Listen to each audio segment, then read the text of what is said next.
guys, nagigigil ako sa mapa. Kasi, kala ko, wala, ang tatay ni Ferdinand Marcos ay si Benigno Simeon, si Aquino ay. Yan pala, ang tatay, yan pala, ang tatay pala ni Corazon si Aquino ay si Benigno Simeon si Aquino. Kasi pala silang Aquino, so kala ko, si Corazon at saka si Benigno mag-asawa kasi nga, yun pala magtatay sila. Tapos, pala, yung pangalan pala ng tatay ni Ferdinand Marcos ay Ferdinand C. Marcos, ay E. Marcos din. Kaya nalilito ako. Tapos nabutan pala ito ni mama ko yung si Benigno Simeon, si Aquino ay. Kasi 2010, present siya. Tapos nagtataka ako bakit, nasisipon ako nagtataka ako bakit, kala ko si Benigno Simeon, siya yung tatay ni Ferdinand ni Bongbong Marcos. Yun pala, yung tatay ni Ferdinand Marcos, si Ferdinand E. Marcos. Ferdinand Marcos din.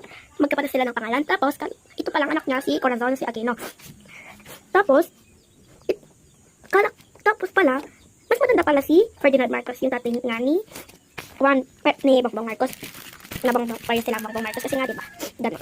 Hindi ko alam kung hindi ko maintindihan to. Sinasabi na nga ni mama ko, tapos si Emilio Aguinaldo daw siya yung naging una. Tapos ito si, tatawa talaga kayo. Marami dito mag-share or views. Lang. Si Manuel El Quezon, kamukha niya si Mr. Beast. Wait lang, off ko muna tong dito. Siya sabi kong Manuel.